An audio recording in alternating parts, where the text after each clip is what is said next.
Makanya saya gak setuju tuh kalau orang suruh mengharamkan TikTok dan lain sebagainya. Bagi saya mau diharamkan tetap so must be go on. TikTok itu akan terus merusak orang. Karena itu justru alat, kan? alat dan justru semakin tidak terkendali. Karena itu kita masuk ke dalamnya untuk mengisi dengan konten-konten yang positif. Yang viral adalah hal-hal yang bernilai tontonan. Nah, karena itu kita menyajikan konten kita itu juga bernilai tontonan selama sesuai dengan nilai-nilai syariat Islam. Sekarang itu bukan hanya ada citizen dan netizen. Yang ketiga itu ada netizen. Netizen yang kayak jin kelakuan. Kerjanya nyebarin hoax, nyebarin kebencian, fitnah. Orang yang berbeda agama itu bisa tidak terlihat bedanya ke dalam tasawuf karena sama-sama mengajarkan kebaikan, kemanusiaan, perdamaian dan lain sebagainya. Nah, Indonesia saat ini itu butuh tasawuf. Dalam pengertian kita butuh untuk konten-konten yang mempersatukan, yang enjoy, asik gitu. Kemudian yang lebih kepada menata hati dan pikiran.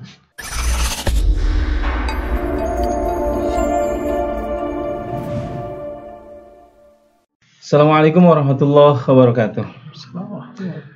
Sahabat IDTV dimanapun Anda berada, bertemu lagi dengan kita di podcast IDTV. Alhamdulillah, hari ini kita di Pesantren Idrisiyah sedang ada kegiatan yang luar biasa. Kegiatan yang digagas oleh Kementerian Pariwisata dan Ekonomi Kreatif, Kemenparekraf, kementerian yang dipimpin oleh Mas Menteri Sandiaga Uno. Jadi hari ini kita ada kegiatan namanya Santri Digitalpreneur. Jadi bagaimana maksimalkan potensi santri dalam mengolah media digital dengan sebaik-baiknya. Nah, dalam kegiatan hari ini alhamdulillah Kemenparekraf mengundang satu pemateri yang dahsyat, yang luar biasa, yang kita sudah kenal populer sekali di Indonesia ini, yaitu Habib Hussein atau Habib Ja'far Hussein. Nah, kita akan berkenalan dulu lebih dalam dengan beliau, dan kita akan berbincang banyak nanti tentang bagaimana santri digitalpreneur ini dan banyak hal, terutama kita berbincang-bincang tentang Islam tentunya. Kita sapa dulu beliau. Assalamualaikum, Bib. Waalaikumsalam. Sehat, Bib? Alhamdulillah sehat. Ustaz, apa kabar? Alhamdulillah sehat, senang sekali nih. Biasa saya lihat di TV. Iya. Ya, sebulan kemarin Ramadan di TV. Di TV. Habib nih. Tadi ketemu. Alhamdulillah. Luar biasa. Jadi sebulan Ramadan kita jadi Habib industri. Di industri Dan TV. saya minder ngomong sama Habib nih. Pas saya megang hidung, aduh. Dan ternyata beliau luar biasa, aslinya lebih gagah daripada saya lihat di TV. Oh iya, alhamdulillah. Kita kenalan dulu. Dan Habib sekarang alhamdulillah bisa gabung di podcast IDTV. Kita kenalan dulu deh. Iya. Ya, sebenarnya saya tuh ke Tasik ini kedua kalinya. Dua kalinya ya? Iya. Dulu pernah ketika kuliah ke Tasikmalaya, dan ini kedua kalinya. Dan alhamdulillah setiap ke Tasikmalaya itu dipertemukan dengan orang-orang yang concern di bidang tasawuf, karena waktu itu juga kehadiran saya untuk penelitian di bidang tasawuf. Nah, saya sendiri itu dari Jawa Timur. Jawa Timur ya? Dari Jawa Timur, dari satu kota namanya Bondowoso. Itu di Jawa tapi bahasa dan budayanya Madura. Makanya kita nyebutnya kita ini Madura swasta. Madura swasta. Iya, Madura swasta. Dan orang Madura itu punya kecenderungan keimanan yang sangat kokoh, dan kebudayaan juga, yang kemudian disebutnya oleh rektor IAIN Madura itu sebagai madurologi. Jadi ilmu kemaduraan. Salah satunya orang Madura itu kalau jual sate, disebutnya sate paling enak nomor 2 di dunia. Alasannya apa tuh? Alasannya karena yang nomor 1 hanya Allah. Jadi dia punya keimanan yang tinggi. Luar biasa. Sama Allah. Nah, kemudian saya kuliah S1 dan S2 itu di Universitas Islam Negeri Syarif Hidayatullah Jakarta, di bidang S1-nya filsafat dan akidah, kemudian S2-nya di bidang tafsir dan hadis.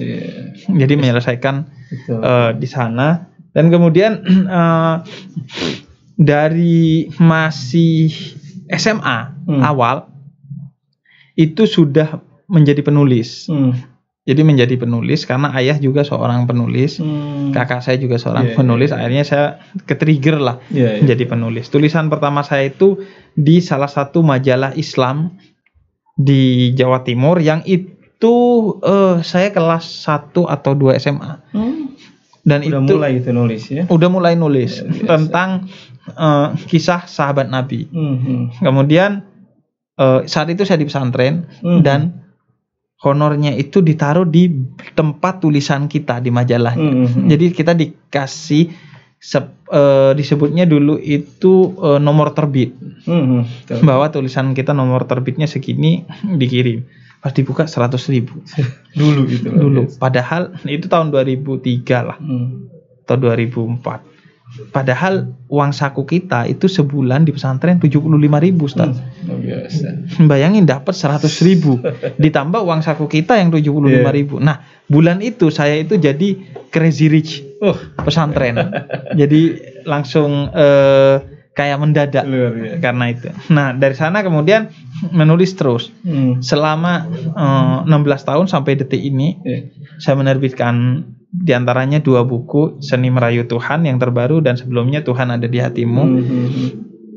Karena bagi saya itu penulis. Dan menulis itu yang pertama adalah merapikan pola pikir kita. Jadi mensistematisir ide. Kemudian yang kedua menjaga diri kita agar tidak menguraikan sesuatu di luar kompetensi kita. Jadi dengan menulis kita dibatasi. Karena kadang kalau udah jadi influencer, omongan kita didengar apa aja, akhirnya ngomong sesuatu yang kita gak paham kadang. Dan yang ketiga, menulis itu ada keberkahannya tersendiri bagi saya, karena karir saya dimulai dari penulis. Karena itu saya tuh uang yang dia dapat dari hasil menulis, misalnya royalti buku, itu bagi saya uang terberkah. Makanya digunakan untuk hal-hal yang utama. Di antaranya mahar pernikahan saya itu dari uang menulis, karena saya meyakini ada keberkahan tersendiri di sana. Nah, kemudian 3 atau 4 tahun ini menjadi konten kreator di media digital, khususnya di YouTube. Kenapa? Karena media cetak yang biasanya memuat tulisan saya, baik majalah ataupun koran, itu kan sudah banyak gulung tikar ya. Diminati ya sekarang. Iya. Sedangkan saya niat utama menulis adalah untuk berdakwah. Karena itu saya bikin YouTube namanya Jeda Nulis. Jeda Nulis. Iya, di tengah-tengah jeda menulis saya menyampaikan apa yang saya tulis agar bisa didengar oleh lebih banyak orang. Sembari saya tetap menulis. Sampai detik ini saya tetap menulis. Untuk itu konten saya juga berbasis kepada tulisan agar rapi, dan juga enaknya jadi penulis kita itu tidak pernah mati, insya Allah. Mungkin kita mati secara fisik, tapi orang yang menulis, yang memiliki buku dan karya, dia akan abadi hidup melalui karyanya itu sebagai jariahnya dia utamanya. Jadi itulah kira-kira kalau profil.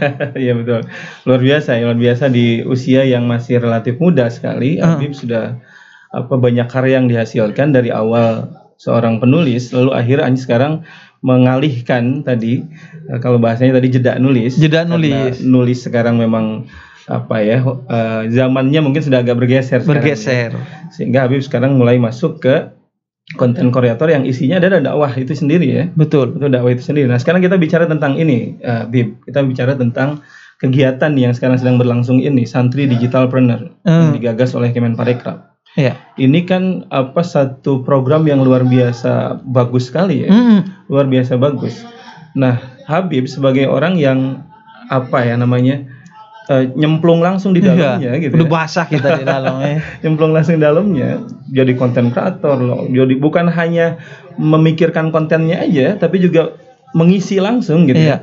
Ini tantangan-tantangan apa nih Bib yang sekarang menjadi tantangan kita nih, orang Islam khususnya dalam dakwah digital ini?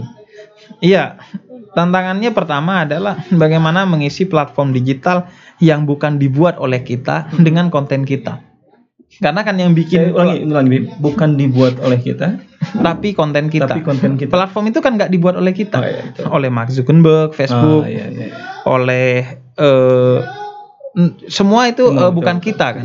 Dan algoritmanya itu bukan berbasis kepada nilai Islam. Nilai Islam, algoritmanya itu berbunyi khairun nas anfa'uhum linnas, sebaik-baiknya manusia yang paling bermanfaat bagi orang lain. Tapi algoritma YouTube dan media sosial itu yang paling menguntungkan, yang akan saya support. Nah, karena itu kita bukan hanya menyiapkan konten yang bernilai tuntunan, tapi juga konten yang bernilai tontonan, agar disupport oleh platform tersebut. Karena kita mau bikin platform gitu juga belum bisa, karena itu kita harus memanfaatkan. Makanya saya gak setuju tuh kalau orang suruh mengharamkan TikTok dan lain sebagainya. Bagi saya, mau diharamkan tetap so must be go on. TikTok itu akan terus merusak orang. Karena itu justru alat dan justru semakin tidak terkendali. Karena itu kita masuk ke dalamnya untuk mengisi dengan konten-konten yang positif. Nah, itu tantangan pertama menurut saya. Bagaimana menyajikan tuntunan yang bernilai tontonan. Iya, betul. Betul tadi yang Habib bilang. Jadi memang platformnya kita belum punya, orang Islam nih. Nggak punya masih. Belum punya. Kita masih menggunakan platform yang mereka buat. Gitu. Benar. Tapi kalau kita nggak maksimalkan, ya akhirnya kita, mohon maaf, kalau bahasa Al-Quran mungkin isi dari, nggak tahu, mungkin Habib punya penelitian ya. Isi dari medsos itu apa? Mungkin wa ismuhu ma aktsaru min naf'ihi mungkin ya. Iya, benar. Negatifnya lebih banyak dari yang positif. Benarnya gitu. Karena algoritma medsos itu kan yang dikejar adalah popularitas. Betul. Atau bahkan kontroversi. Bukan kompetensi dan bukan kemanfaatan. Kalau kita bikin media sosial, nanti yang viral adalah hal-hal yang banyak manfaatnya. Tapi kan bukan kita pemiliknya kan sekarang. Sekarang yang viral adalah hal-hal yang bernilai tontonan. Nah, karena itu kita menyajikan konten kita itu juga bernilai tontonan selama sesuai dengan nilai-nilai syariat Islam. Salah satunya kita menyajikan juga dengan pendekatan komedi, pendekatan musik dan lain sebagainya agar bisa asyik ditonton. Kalau Habib mungkin pernah neliti atau melakukan riset gitu, Habib. Di Indonesia ini isi dari konten-konten yang ada di platform digital itu, kalau di persentase antara yang tadi ismuhuma aktsaru min naf'ihima itu berapa persen tuh kalau di ini kira-kira? Iya, gini lah. Kita bicara sesama konten yang mengatasnamakan agama aja. Berdasarkan riset dari PPIM UIN Jakarta tahun 2021 itu menyebutkan konten yang tidak moderat itu 3 kali lipat lebih menguasai media digital kita daripada konten yang moderat. Konten moderat tentang Islam itu hanya menguasai 23% kurang lebih perbincangan media sosial tentang agama. Sedangkan konten yang tidak moderat itu 67%. Itu yang masih bicara tentang Islam. Itu yang Islam. Yang tidak moderat itu jauh lebih menguasai 3 kali lipat. Apalagi kalau dibandingkan dengan konten lain. Karena itu kan saya keliling kemana-mana. Kemarin saya 2 hari lalu sebelum ke Tasikmalaya ke Jombang. Ngisi juga pelatihan dai aswaja digital di pesantren Tebu Ireng. Iya. Jadi itu yang saya lakukan untuk mendorong agar lahir nih generasi pendakwah digital yang bisa memberikan nilai positif di media sosial. Dan saya tidak hanya membatasi dakwah itu sebagai ngomongin Al-Quran dan hadis. Semua yang mengajak orang kepada kebaikan, baik itu kebaikan sosial, budaya, kebangsaan, apapun, ekonomi, itu bagi saya semuanya adalah dakwah. Bahkan itu adalah jihad. Dalam Islam jihad itu kan ada jihad iktisadi, jihad ekonomi, ada jihad tarbawi, jihad di bidang pendidikan, jihad di bidang pergerakan, aktivisme dan lain sebagainya. Saya kira konten yang bagus itu minimal adalah yang membahagiakan, karena ithalus surur fi qalbil ikhwan sedekah. Karena membahagiakan orang lain, kata Nabi dalam hadis qudsi, adalah sedekah gitu. Jadi ya udah bikin konten ya asalkan kreatif dan membahagiakan dan tidak bertentangan dengan nilai-nilai luhur, baik itu agama, kebangsaan ataupun kemanusiaan. Nah, terus gini Bib, sekarang ini kan kalau kita bagi manusia itu hidupnya lebih banyak di ada istilah citizen, ada istilah netizen gitu istilahnya. Justru kalau kita lihat lebih banyaknya di netizen ini kan. Iya. Citizen Benar. justru relatifnya lebih Iya. biasa-biasa aja. Benar. Ya, mereka lebih aktif di dunia maya daripada di dunia nyata. Nah sekarang kendalanya di Islam itu sendiri, ya terutama Islam kalangan pesantren deh, Iya. kalangan pesantren. Kita ini kan boleh kalau saya katakan masih agak lemah kita ya Benar. di digital, Benar. di dunia digital, dakwah digital ini. Iya. Gitu. Nah, gimana sih untuk membangkitkan semangat dakwah digital itu dan apa ya? Dari sisi Habib kira-kira apa kendalanya dan gimana? Khususnya di dunia pesantren, Bib. Iya. Sekarang itu bukan hanya ada citizen dan netizen. Iya. Yang ketiga itu ada netizen. Netizen yang kayak jin kelakuan. Kerjanya nyebarin hoax, nyebarin kebencian, fitnah, porno dan lain sebagainya. Betul. Nah, karena itu tantangan kita justru jauh lebih besar nih setiap hari. Bagaimana kita mendorong konten kita itu lebih menguasai secara kuantitas dan kualitas di media sosial. Katakanlah di TikTok. Ketika kita scroll FYP itu lebih banyak mana tuh, positif atau negatifnya. Bahkan saya bilang, kalau banyakkan negatifnya FYP TikTok kamu, maka itu menunjukkan kamu kayaknya ahli neraka deh, gitu kan. Kalau banyak cewek joget-joget buka aurat gitu. Apalagi kalau lihat ceramah langsung di-scroll. Karena takut mengganggu nafsu yang sudah naik tuh. Waduh, di-scroll juga kita dari surga. Pergi gitu. Nah, bagaimana mendorongnya menurut saya adalah dengan memberikan kesadaran bahwa sekarang orang itu belajar apapun termasuk agama, risetnya menyebutkan 72% itu dari media sosial orang Indonesia. Ya? Riset dari We Are Social dan Hotsuite, 72% orang Indonesia itu tersambung dengan internet dan mencari segala informasi dari internet.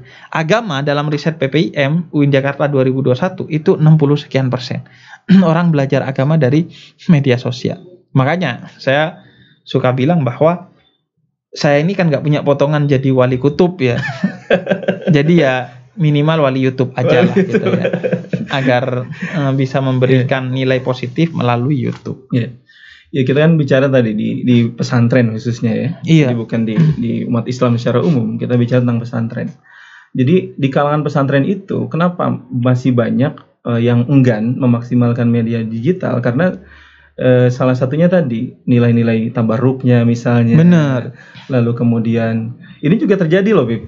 Jadi kitab-kitab yang sekarang didigitalisasi itu banyak beberapa isi dari kitab itu yang hilang. Benar. Sehingga itu menjadi kekhawatiran pondok-pondok pesantren, terutama yang berbasis salafiyah atau pesantren tradisional.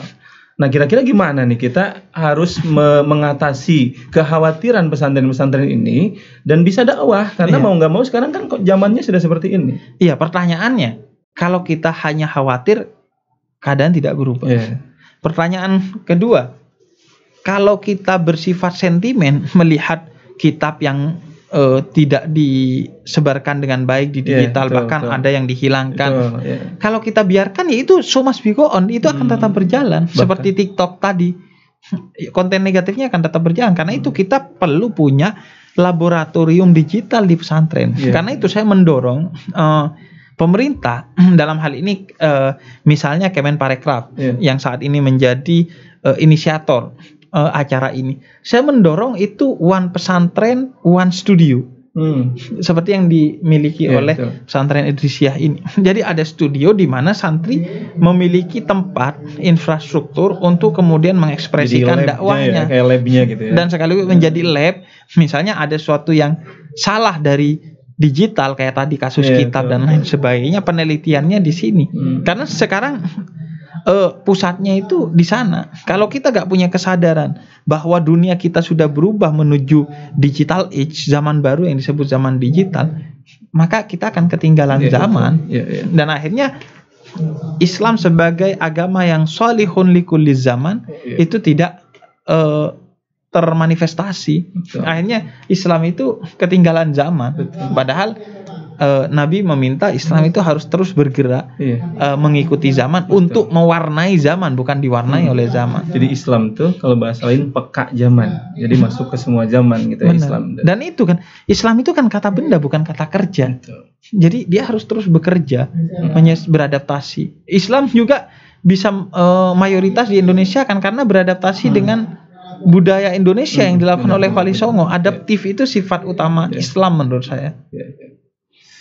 Jadi ya termasuk kepada zaman digital ini kita harus terus beradaptasi untuk kita mewarnai, bukan kita diwarnai. Dan nyatanya bisa kok.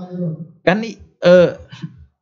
yang penting algoritma ini nggak punya kecenderungan agama apapun. Pokoknya kamu bisa bernilai tontonan, maka kamu disupport oleh algoritma. Dan tantangan pesantren selain tadi yang saya sampaikan. Jadi kalau kita dakwah di dunia digital, tantangan kan bukan cuma konten. Kalau konten selesailah pesantren, masa sih kekurangan konten. Benar. Materi dan sebagainya pasti ada. Pasti. Cuman nggak sedikit pesantren itu atau kiai atau ustadz yang nggak siap ketika ada komen-komen. Oh iya. Nah itu nggak sedikit loh. Lalu akhirnya si ustadz itu mikir, ya saya dakwahnya di masjid aja lah. Iya. Di masjid udah pasti ngedengerin saya. Pasti, benar. Dakwah di medsos, baca komen, wah malah nyerang misalnya, malah fitnah. Nah itu gimana tuh, Bib? Nah ini saya akan sampaikan pesan dari Habib Umar bin Hafid yang disampaikan melalui Habib Jindan bin Jindan ketika saya memberikan pertanyaan yang sama. Kata beliau begini, kamu itu dakwah buat kholik atau makhluk?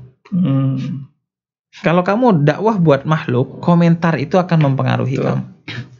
Tapi kalau kamu dakwah untuk kholik, maka komentar itu tidak akan mempengaruhi. Persis seperti yang disampaikan oleh Imam Abdullah bin Alwi Al-Haddad, salah satu mursyid Thariqah Alawiyah. Beliau katakan salah satu pertanda keikhlasan seseorang itu adalah dipuja dia tidak terbang, dicaci dia tidak tumbang. Udah, karena kita dakwah ini bukan buat makhluk kok. Saya sering bilang dulu saya itu ketika bikin YouTube pertama serius gak pernah mikirin ini pendapatannya gimana. Yang penting pendapat saya bisa tersampaikan, bukan pendapatan saya bisa nyampe. Makanya saya itu dulu mikirnya gini, walaupun gak ada yang nonton saya, yang penting Allah nonton, selesai bagi saya. Itu prinsip saya dari awal. Udah, makanya sekarang itu saya gak pernah mau didikte oleh penonton saya, walaupun penonton saya udah banyak. Jadi apa yang ingin saya sampaikan. Walaupun mungkin oleh orang dikomenin begini, begitu.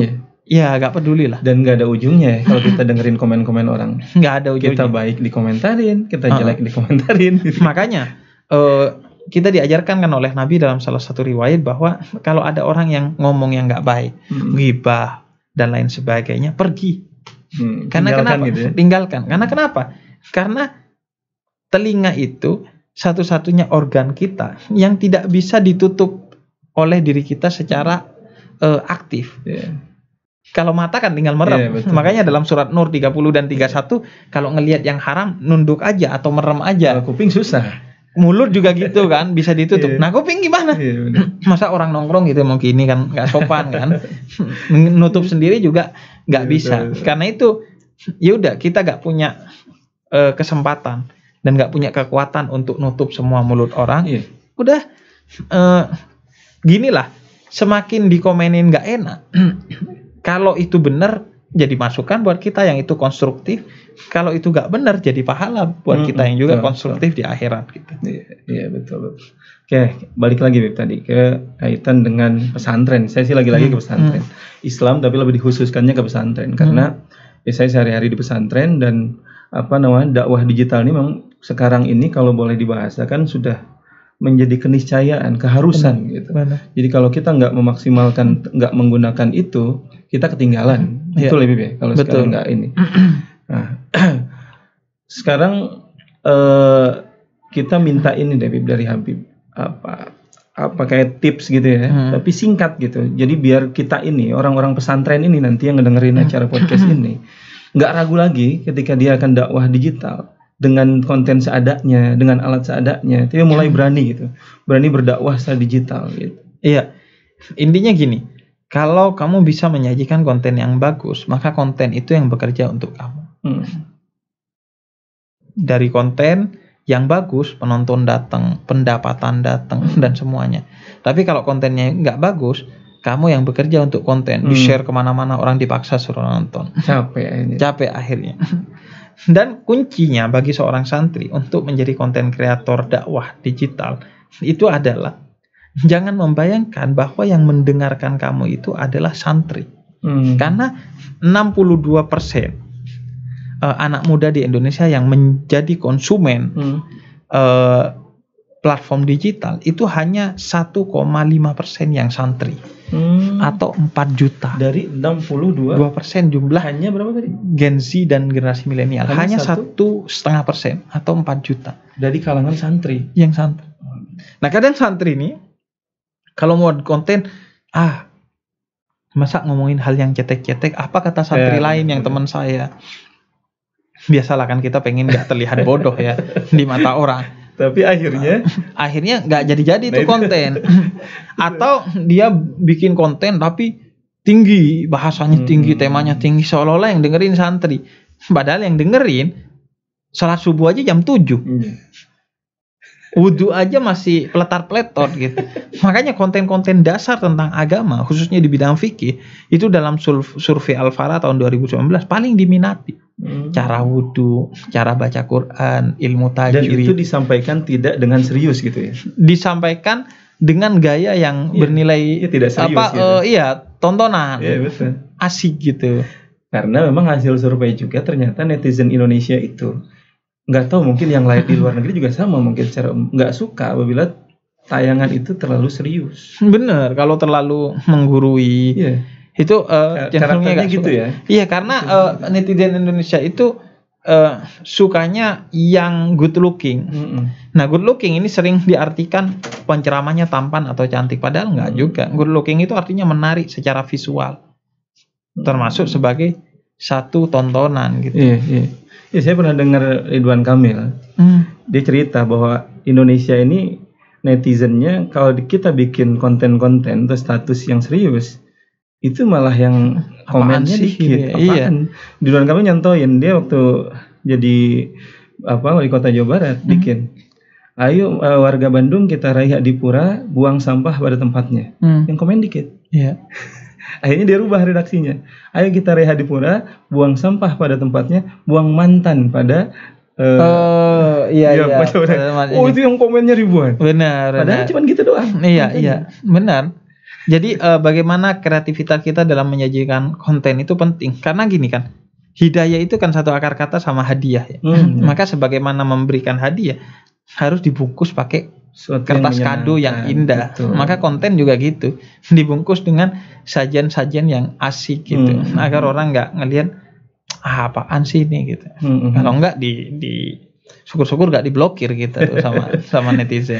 Iya. Ini pertanyaan saya kejawab tadi. Bagaimana kita menyikapi perdebatan netizen di medsos tadi terjawab. Jadi kalau kita niatnya karena Allah, ya kita nggak peduli dengan komentar-komentar orang itu gitu. Nggak peduli mah. Bahkan gini, kalau kita niatnya berkarya itu nggak sempet ngurusin begitu.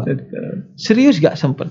Misalnya saya tuh dari Tebuirang baru nyampe, baru nginep semalam, udah harus langsung berangkat lagi. Di malam itu pun saya itu masih ngisi acara di rumahnya salah seorang artis namanya Ayu Dewi. Jadi kita terus tuh fokus berkarya. Karena itu dalam filsafat ada satu pemikiran yang disebut teleologis. Pentingnya terus melihat kepada tujuan kita itu apa, agar kita nggak ke-trigger oleh hal-hal yang sifatnya nggak penting. Iya betul. Ya analogi naik kendaraan kali, Habib ya. Ya kalau kita sering-sering lihat spion ya nabrak kita.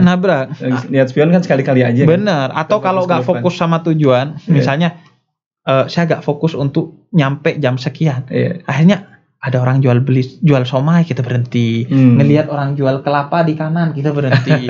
Ngelihat pom bensin, kita berhenti. Nggak nyampe. Nah itu, ya udah fokus. Ketika fokus kita ya udah lanjut terus. Kalau perlu mau berangkat makanan udah disiapin. Semuanya disiapin. Bahkan kalau zaman dulu saya tempat muntah disiapin tuh. Biasanya pakai plastik hitam, kresek hitam tuh. Muntahnya di sana. Oke, Big. Itu kaitan dengan dakwah digital. Nih sekarang kita agak geser dikit nih, Big. Oke. Tadi pas Habib lagi ngisi materi, saya tertarik tuh.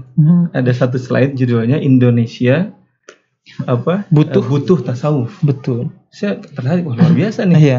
Indonesia butuh tasawuf. Itu sebenarnya gimana tuh? Ya itu paling tidak dari dua hal. Pertama, riset Al-Fara 2019 itu menyebutkan konten dakwah digital yang menguasai itu sekarang adalah konten fikih. Karena itu Indonesia butuh tasawuf, konten alternatif. Yang kedua, pertimbangannya saat ini tuh Indonesia betul-betul butuh tasawuf secara substansi. Karena fikih itu kan cenderung memperlihatkan perbedaan. Hilafiyah. Tapi kalau tasawuf kan enggak. Tasawuf itu begitu cair. Menyatukan yang beda justru ya. Betul. Bahkan orang yang berbeda agama itu bisa tidak terlihat bedanya ke dalam tasawuf karena sama-sama mengajarkan kebaikan, kemanusiaan, perdamaian dan lain sebagainya. Nah, Indonesia saat ini itu butuh tasawuf. Dalam pengertian kita butuh untuk konten-konten yang mempersatukan, yang enjoy, asik gitu. Kemudian yang lebih kepada menata hati dan pikiran. Karena dakwah Islam masuk ke Indonesia awalnya Hamzah Fansuri dan lain sebagainya itu melalui tasawuf, sufi. Kemudian Islam juga turun awalnya kan ayat-ayat makkiyah itu ayat-ayat akidah dan tata kelola hati dan pikiran. Ayat-ayat hukum itu kan ayat-ayat belakangan di Madaniyah semua, di Madinah semua. Nah itu kita mencontoh itu. Juga karena tasawuf itu penuh nilai-nilai yang agung. Misalnya tasawuf itu mengajarkan kita untuk husnudzon dan hati-hati dalam menilai orang. Seorang sufi pernah jalan sama pemabok, dia ceramain tuh, lu jangan mabok dong. Sampai ketika jalan tuh ada pohon gede, yang preman lewat kanan, sufinya lewat kiri. Ketemu lagi si sufi ini gak ceramah lagi.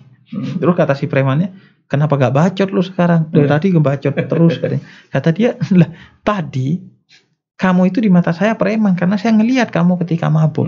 Tapi ketika saya terpisah dengan kamu, ada waktu 1, 2, atau 3 detik saya gak ngelihat kamu, dan di mata saya mungkin saja kamu bertobat kepada Allah sehingga ketika saya ketemu lagi kamu bukan lagi pemabuk di mata saya. Husnudzon di sana ya. Husnudzon dan hati-hati dalam menilai orang. Nah ini netizen kan butuh ini sekarang. Netizen ya. Iya. Terus juga karena anak muda ini dihadapkan kepada 2 tantangan. Yang pertama kelompok yang sekuler, minimal maksimal ateis. Itu angkanya tinggi di Indonesia. 10 tahun terakhir di Saudi aja angkanya sampai 15%. Di Indonesia juga begitu. Di Turki naik 3 kali lipat selama 1 dekade. Di Pakistan dan lain sebagainya juga, negara-negara Muslim. Kenapa? Karena mereka menganggap agama itu nggak keren, nggak masuk akal, menjadi sumber perpecahan.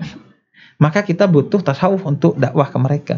Karena tasawuf kan ada aspek tasawuf falsafi yang bisa memberikan filsafat yang membuat agama itu rasional dan masuk akal. Dan juga tasawuf itu mendamaikan sehingga agama menjadi kembali kepada hitohnya sebagai juru damai. Di sisi lain ada kelompok yang sedang bersemangat kepada agama. Di antaranya kelompok yang disebut sebagai hijrah. Tapi seringkali hijrahnya hanya bersifat ritual. Nah, tasawuf juga dibutuhkan oleh mereka agar hijrahnya bisa naik kelas menuju hijrah yang sifatnya spiritual. Karena kalau sholat terus tanpa kecakapan spiritual bisa jadi kemudian kita sombong karena sholat kita Dan itu yang dimaksud fawailul lil musallin, celaka orang yang sholat. Nah, keduanya butuh tasawuf. Tapi kalau disajikan dengan nama tasawuf kayaknya orang kurang asik. Belum apa-apa udah. Iya, apaan nih gitu ya. Kalau kata Jajami Arja, apaan tuh gitu. Nah itu Bibi yang saya tanya, potong sorry ya. Iya. Kenapa orang belum apa-apa dengar tasawuf tuh udah apa kira-kira penyebabnya? Iya banyak penyebabnya. Pertama kan karena tasawuf itu tidak menjadi hal yang utama dalam dakwah. Misalnya tasawuf itu kan mewakili rukun ihsan. Sedangkan akidah itu rukun iman, fikih itu rukun Islam. Rukun aja yang diajarkan dari kecil sampai besar kepada kita itu rukun Islam dan rukun iman. Rukun ihsan ini nggak diajarkan. Iya, padahal rukun ihsan ini salah satu dari 3 rukun. Betul, padahal ketiga-tiganya itu disebutnya rukun agama. Iya. Dalam hadis Jibril betul. Nabi Muhammad kan menjelaskan itu sebagai rukun. Kemudian tasawuf kemudian dianggap madhab elitis. Oh, Orang kalau sudah tinggi imannya. Padahal seorang sufi itu dalam beberapa kisah berangkat dari seorang pencuri. Ada seorang pencuri masuk ke rumahnya seorang sufi. Kalau saya nggak salah Ibrahim bin Adham. Masuk, kemudian Ibrahim bin Adham selesai sholat. Wah, deg-deg nih kata pencurinya, nanti gue diapa-apain nih, pasti sama orang alim. Nggak taunya ada tamu, yang ternyata tamu itu cerita satu sufi meninggal, harus ada penggantinya. Siapa? Ada, kata Ibrahim bin Adham. Siapa? Itu di bawah kolong meja rumah saya, pencuri yang tadi.